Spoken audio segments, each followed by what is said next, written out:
Hey everybody, how's it going? Daryl here. Today I'll be reviewing Both Lighting's most popular lights, the S6. And if you're looking for a quality uplight without breaking the bank, then you're watching the right video.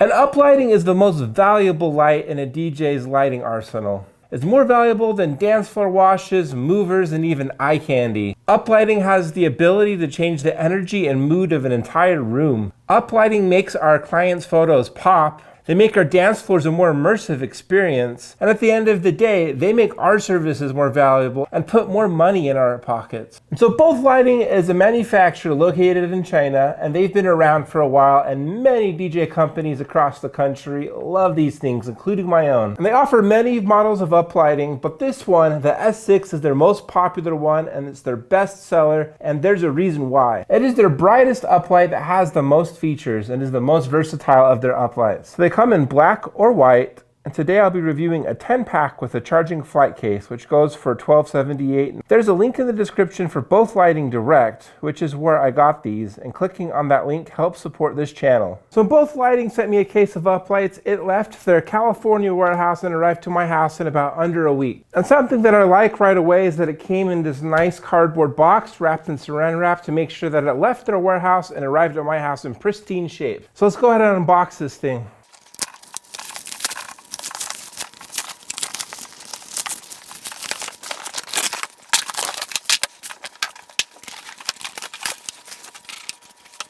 I'm really glad it's trash day tomorrow because this is a lot of packaging, but notice that it's like wood on the bottom and really thick cardboard.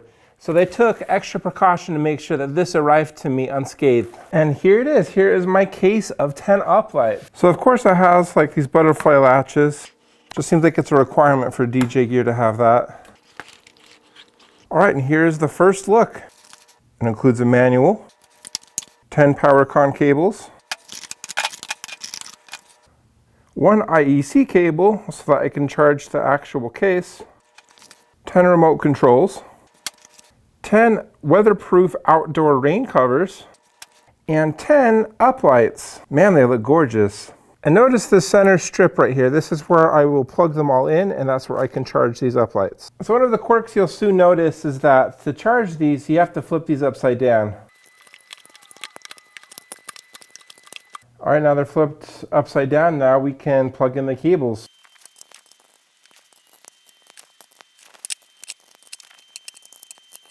So these PowerCon cords are supposed to be an upgrade from IEC cords, but man, I feel like it takes a lot longer to plug these in. And the advice is that when you're charging, you keep this open.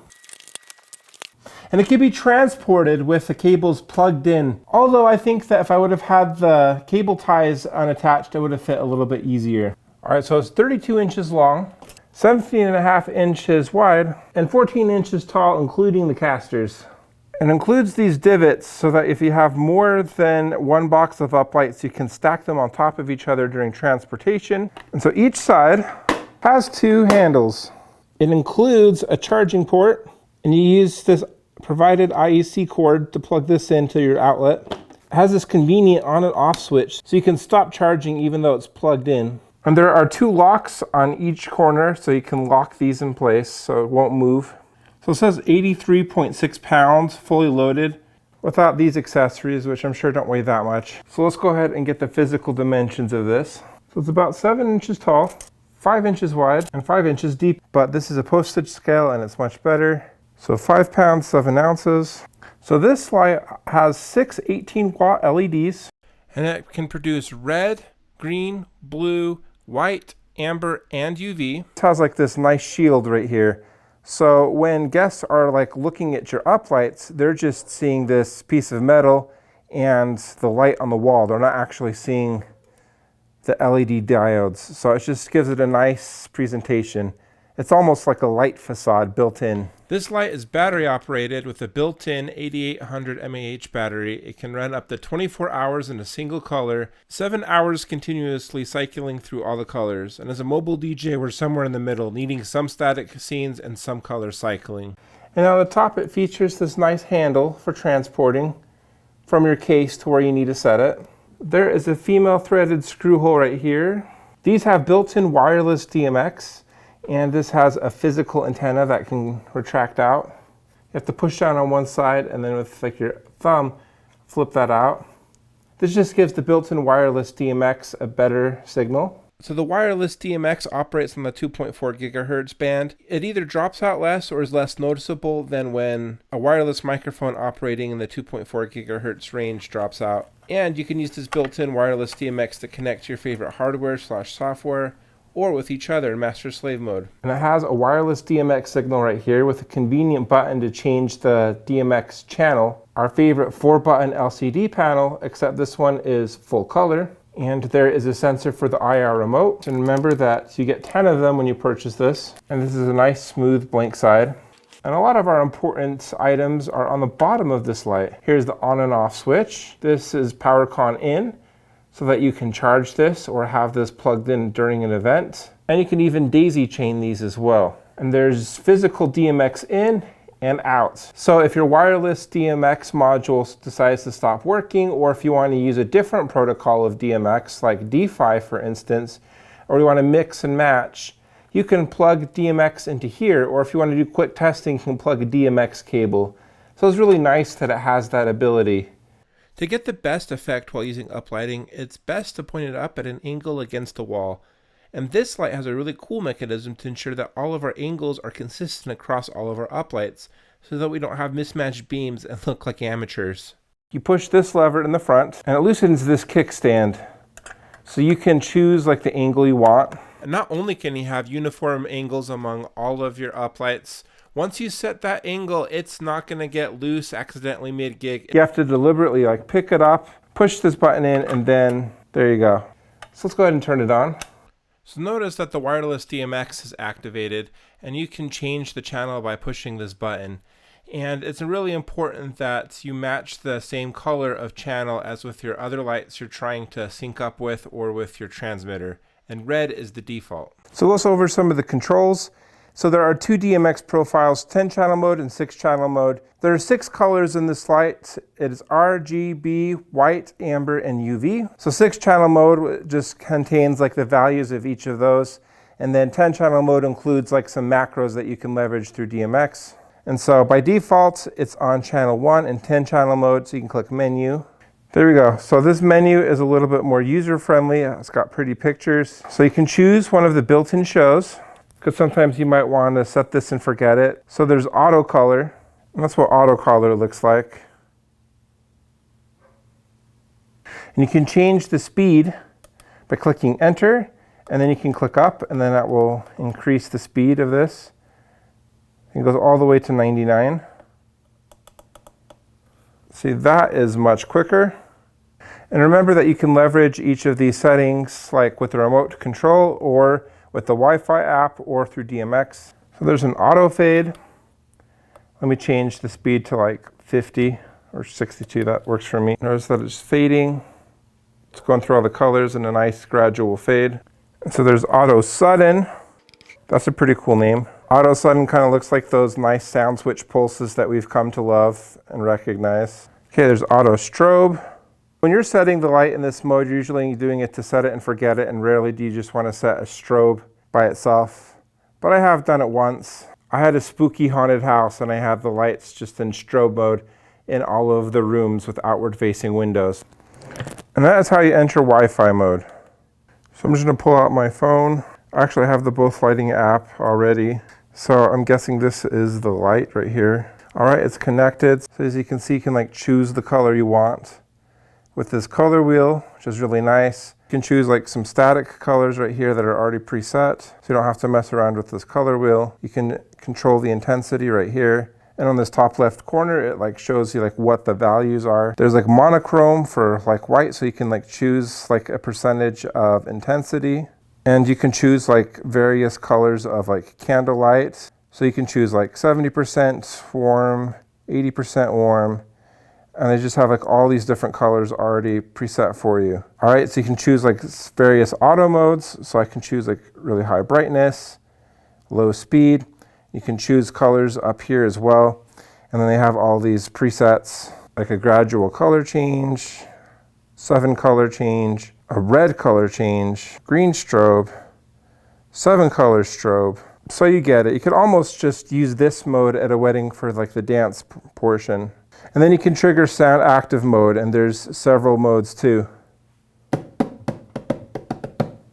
I'll do a more complete demo in just a little bit.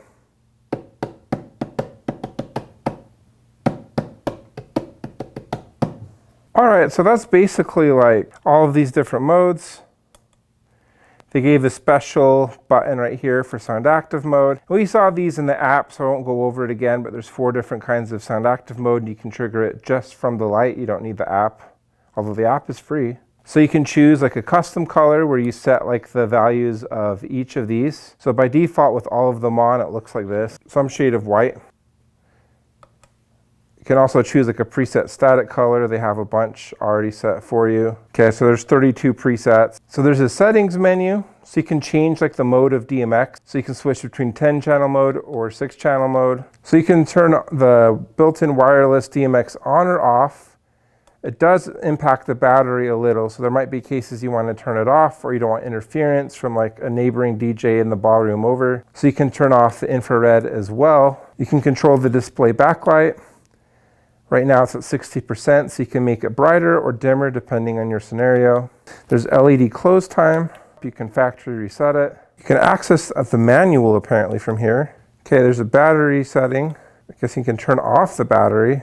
I guess that makes sense because for a more permanent install, you probably just want these plugged in and you don't want the battery to be in use. So that's really cool. You can disable that. And background color, so you can choose like a different color. There's even a help button.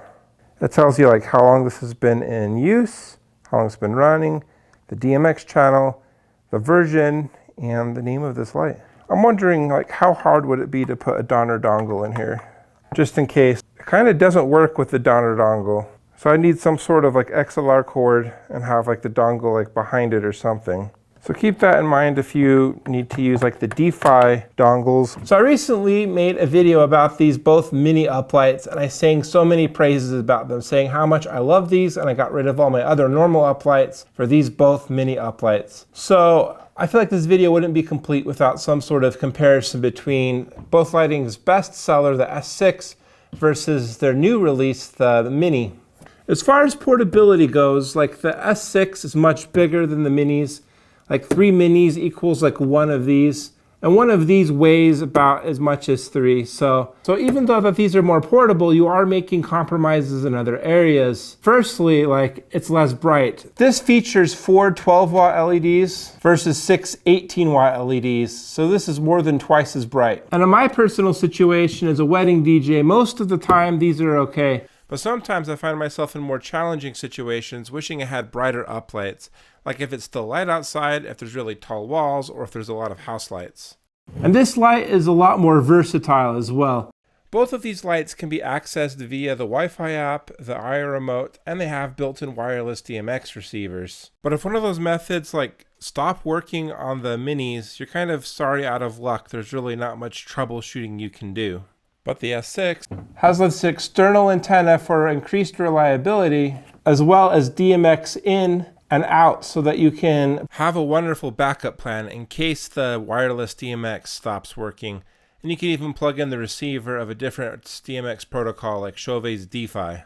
And also this light is optimized to work for like a long-term install as well. It has like the daisy chainable PowerCon and the daisy chainable DMX. And we saw from the menu that you can like turn off the battery. So you can use these like in a venue for a long term. And these are definitely optimized just for mobile gigs. They're really meant to be portable so that you can get in and out of a gig. So honestly, I think that both of these lights have a place in most DJs' rigs. So it's quite simple to master slave these things. So first determine which one you want to be the master controlling the other ones. I'm going to choose this one. So I'm going to turn it on. I have it in the sudden color mode, and I have it on the red channel, and I have it with the 10 channel DMX profile. Those are just the default settings. So when I turn these on for the first time, they're going to have those already set. And these need to be on channel 1. And it's configured that way by default. So let me just turn these on. And just like that, they are all connected. So for the demo, I'm using SoundSwitch, and I'm using the BO-IR4 profile. That seems to be working better for me than the official S6 one. So I'm just going to demonstrate some chases, and yeah, and please enjoy.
So what do I think about the S6 uplights? I think that these are the perfect uplights. They have a lot of functionality, they're super bright, and they're super versatile. The fact that they have wireless DMX and they are battery operated truly gives you the freedom from cords, and that is a really liberating experience. And not only are they convenient, but I think that they are bright enough for challenging scenarios compared to some other uplights, and they're versatile enough for like mobile and permanent installs. These are built really nicely, but nothing about this feels cheap. The fact that they're inexpensive is just an added bonus. And there's a mode of operation for everybody. Everyone from the DMX wizards to the production companies just want to set it and forget it, and everyone in between. And I feel like getting the charging case is a must-have. It just makes the transportation, the storage, and the charging so much easier. One of the things to consider is that these are pretty big and heavy. A flight case full of 10 of them is about 86 pounds. Luckily, the flight case has casters, so hopefully you can use a ramp with that. And while the shape of these are definitely optimized to be the perfect uplights, they aren't versatile enough to really be used as a stage wash. They don't have like hanging brackets like some other battery operated uplights. So what are your thoughts? Do you have any uplights? Which ones do you have? Have you tried the S6s? Let me know down in the comments below. And please smash like and subscribe, and I'll see you in the next video.